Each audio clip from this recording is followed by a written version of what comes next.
In today's video, I'm going to be looking at spread triads. And this is something I've spoken about before on my channel quite a few years ago now, but I thought it was worth revisiting this subject. And it's a really great sound. It's something I use quite a lot. For me, it's kind of a go-to when I want to put together interesting and atmospheric rhythm guitar parts. But equally, you can use these things in more of a lead guitar context when you're improvising. And they're also great for songwriting and for writing riffs, that kind of thing. So what I want to do in this video is begin with a little bit of gentle theory and explain how this stuff works. Then I want to show you all of the most common major and minor spread triad shapes. And I'm also going to take you through a little rhythm guitar study which I've put together, which contains all of those most useful shapes. So by learning that, it would be a great way to get these ideas under your fingers and into your vocabulary. So I'm going to begin by playing that now, and then we'll get to all the rest of this stuff. Let's go.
So what's a spread triad? And I think the easiest way to think about it is if you take a regular unspread triad and then move the middle note up an octave or down an octave, then you have your spread triad. And this is something that's easy to see when you look at it written down in standard musical notation. You can see a regular triad there with the notes stacked on top of one another, all quite close together. And then you just move that middle note up an octave or down an octave. And you can see that now obviously the notes are more spread out and they're now over an octave apart, and that's what gives these things their characteristic sound. There's a kind of purity and clarity to spread triads. It's definitely got a kind of spacious atmospheric sound. And both of these things are still just major triads. They contain the same three notes, but we've arranged those notes slightly differently, so there's a slightly different texture going on, which is what makes spread triads a good option if you're looking to do something that sounds a little bit more unusual. Let's take this onto the guitar then and look at how it works.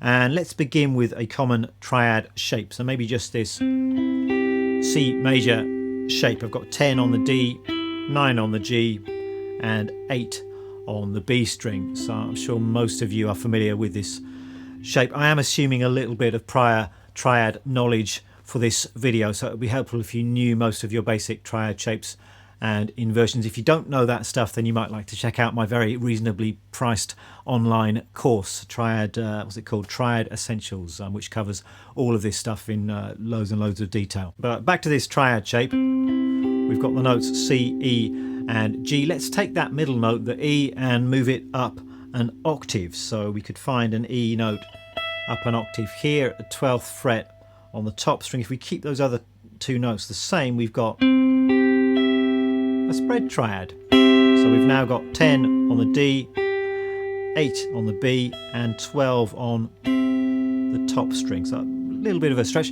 You've actually got an alternative fingering here. So this is just C, G, and E. We can move this G to the 12th fret on the 3rd string. That's exactly the same note, but that gives you this shape, which is slightly easier to play. So now we've got 10, 12, and 12. So both of those would work as a C major spread triad. And notice that we have now got a string skip involved. And for me, when I'm playing spread triads, I'm often using a hybrid picking or a fingerstyle approach with my picking hand. So I'll play the lowest note with the pick and then the top two notes with fingers. And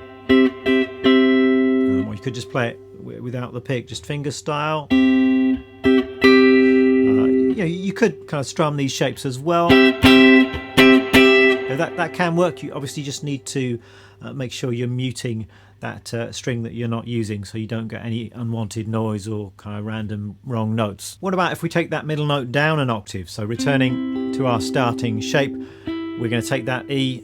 Let's play another E down here, so 7 on the A string, and we've now got this shape, which is another spread triad. We've got 7 on the A and then 10 and 8 on the B. And again, we've got some options here with the fingering, so we could play that middle note here, down here instead. So we've still got the same notes, E, D and G. I think I actually prefer that version of the spread triad to this one, but they're both exactly the same thing, doing the same job. And this will work with any triad shapes that you happen to know. So maybe just do it with another couple of examples. What if we took this C triad, so 10 on the A, 10 and then 9, and then we can move the middle note down an octave and we would arrive at this lovely sounding spread triad shape. We could take that middle note up an octave as well, and we've got this.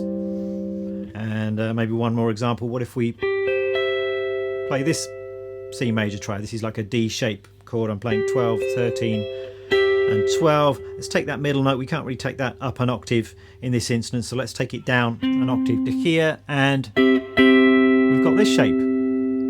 So the first thing you might like to do is just play around like that. You can take any triad shape that you know, it could be minor shapes as well, and then just move that middle note up an octave, down an octave, and then you've got some nice new spread triad voicings. But I think once you've done that, it is probably a good idea to explore things in a bit more of a systematic and thorough way. So let's do that right now. And let's start with some shapes which have their root on the 6th string, and we'll do this with a G major triad. So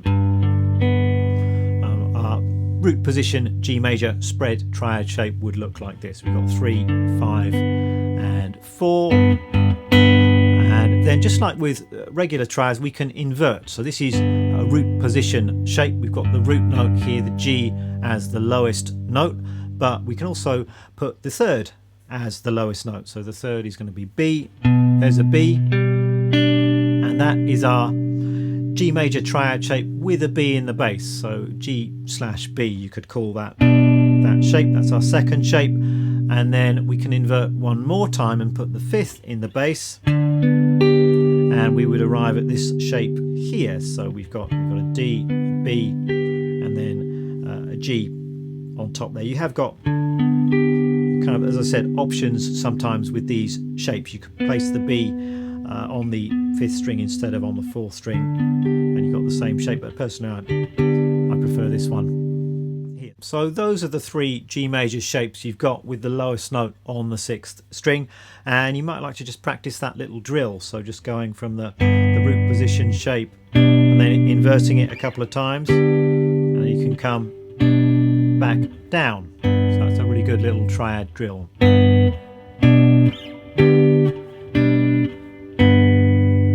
And then it's actually quite easy to turn these G major triads into G minor triads. We're just going to be flattening the third. So the B is going to become a B flat. So going from this to this shape, this is now G minor. We've got that B flat in there, and then we could do it with this shape as well. We've got the B note here, we flatten it, that's B minor, and then we could do it here, major, flatten the third, minor. This is where it is really useful to know the names of the notes on the fretboard, and also to know which intervals you're dealing with. So whenever I'm playing triads, I'm always aware of those things, so particularly where the root notes are, but also what intervals are involved. So if I'm playing these G major shapes, it's root, 5th and 3rd, 3rd, root and 5th, 5th, 3rd and root, and then you can adjust and make these things minor. So we've got our minor triad drill.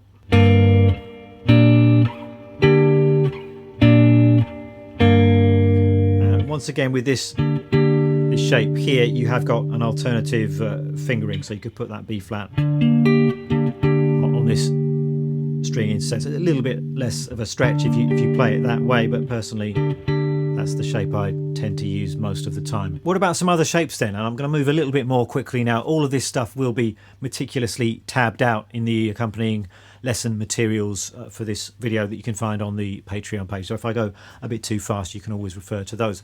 But I'm just going to show you the other most common shapes. So starting with some 5th string root shapes. And why don't we do this with C major? So we've got a C major triad with the root position triad here, and then we can invert that. That's our C with the E in the bass, and then the G in the bass. We got this one here. This one is a little bit of a stretch, so you could put that E note up there. Perhaps actually that's still quite a lot of a stretch. I mean, there's kind of no getting around it with some of these shapes. They are, you know, a little bit tough on your fretting hand, so particularly if you're playing them lower down the fretboard. But it's good to explore these shapes and just know what options you've got available. And then we could flatten the 3rd. E becomes E flat, and we've got some minor shapes.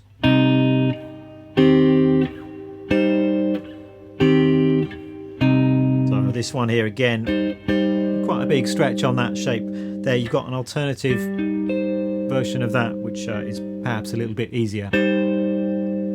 And we've got one further bunch of shapes with the lowest note on the 4th string. So just to make this fit conveniently on the fretboard, I'm going to do this starting on an F root note here. These are all F major triads. So the first shape looks like that, and then we've got the inversions. That's first inversion, and then second inversion looks like that.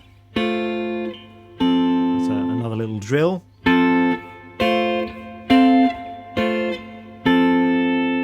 If we go from major to minor, we've got a bunch of minor shapes. So that looks like this.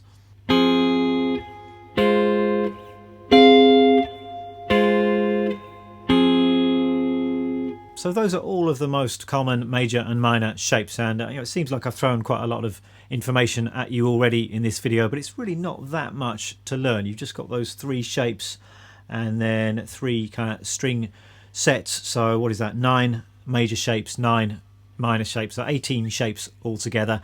And it's such a beautiful sound. You can get so much mileage out of this stuff that it's worth just sitting down and trying to commit that stuff to memory. And I'd suggest just going through those triad drills up and down the fretboard. You can start off doing it in those keys, but then obviously you can try other keys as well. Eventually you want to get round to all 12 keys. I think all of that stuff is worth doing, but perhaps a more musical, more fun way of getting this stuff under your fingers would be to learn a piece of music. So that's the reason why I have put together this little spread triad study. So that's what I want to move on to and discuss now. This piece is in the key of A minor, and the chord progression we're dealing with is just A minor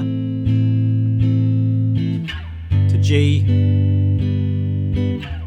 to F and then G.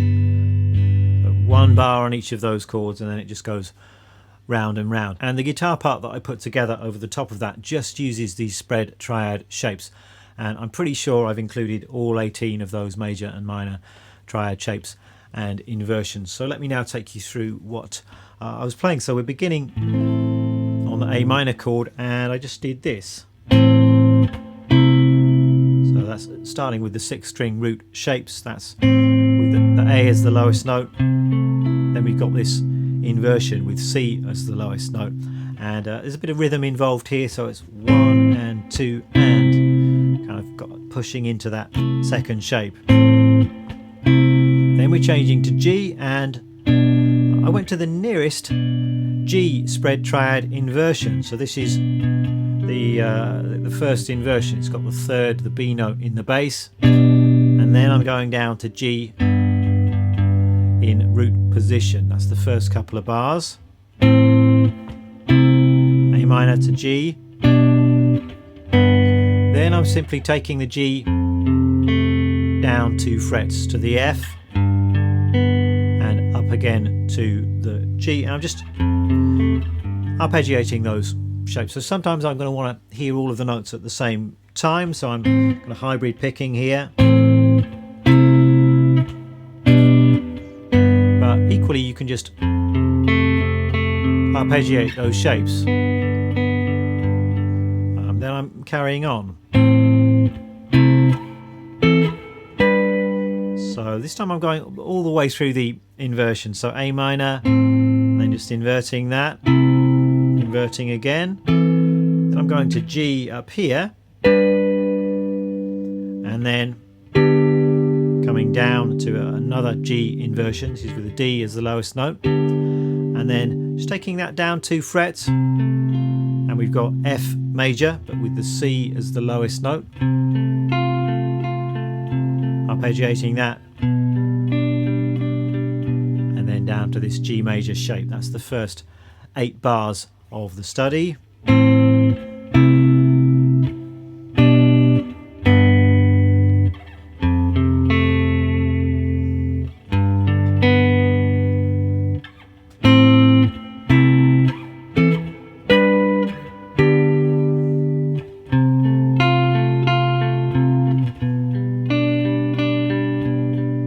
Then for the next 8 bars, I'm taking things over to the next string set. So all of these shapes have now got their lowest note on the 5th string, and I began with this idea. So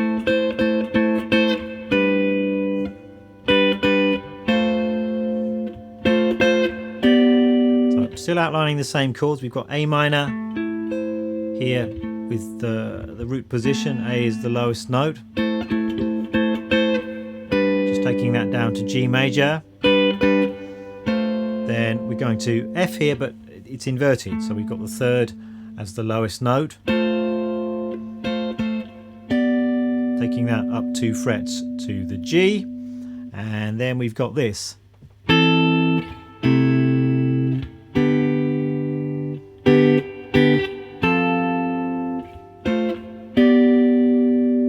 So beginning with this A minor inversion, so this is 7, 10 and 10. This is the 5th as the lowest note, and then we're going down to F like this, the C as the lowest note, and going up to G like this. This is a big stretch, this particular shape here, so it's 5, 4, and then stretching up for that high G note there. And you, as an alternative, let's see, we could move the B note over to there, perhaps, but again, that's still a bit of a killer stretch on that one. So if you have got smaller hands, maybe that won't be an option, but do feel free to adapt. So rather than doing that, you could just take it up a bit higher and use one of the other inversions. And then I continued with the F like this, and then an inversion, and then taking that up to the G in the same shape. So that's the next 8 bars. 2, 3, 4, 1.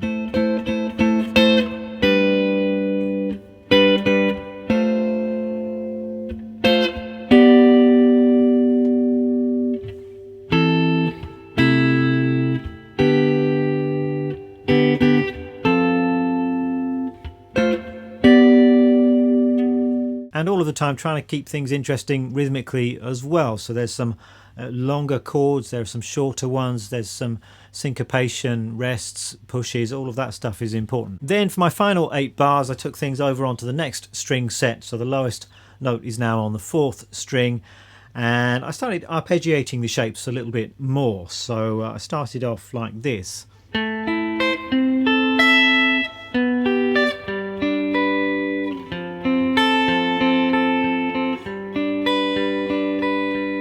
A minor, beginning with this shape here. A is the lowest note. Immediately taking that up to the next inversion. Then we're switching to G, and I'm going to a nearby G shape. This is the first inversion shape. And then taking that down. Then same shape, 2 frets lower for F. Up to G, and then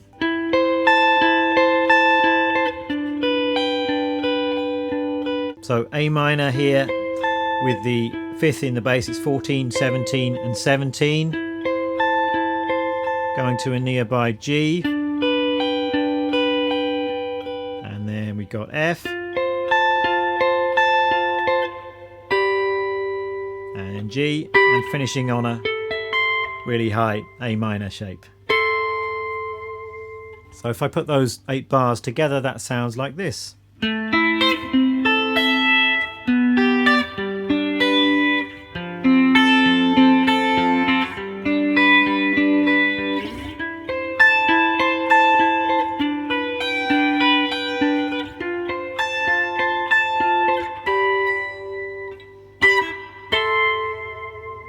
So there we go. I hope some of you do have a go at learning that piece. I think it's a really good way of getting all of those most common major and minor shapes under your fingers, and it also shows you how you can combine those shapes in a musical kind of a way. So often that's about you're moving to a nearby shape, so you've got a nice smooth sound.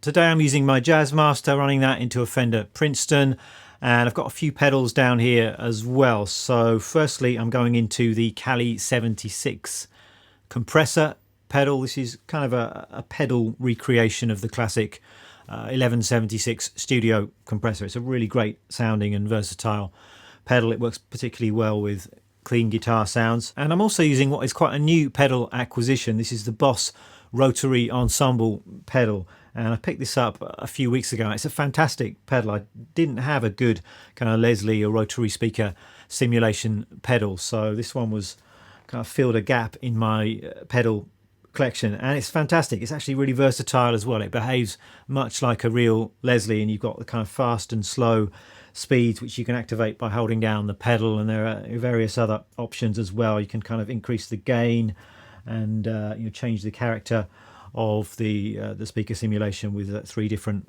modes. So it's highly recommended, this pedal. I did pay for this pedal with my own money. This isn't an advert, it's just something that I've been enjoying using lately. Anyway, that all sounds like this. This is just the guitar going directly into the Princeton with the effects bypassed.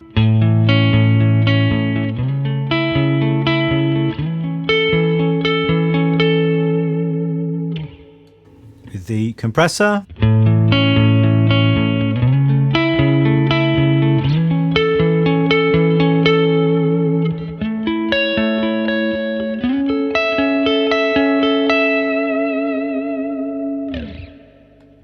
And then the rotary pedal.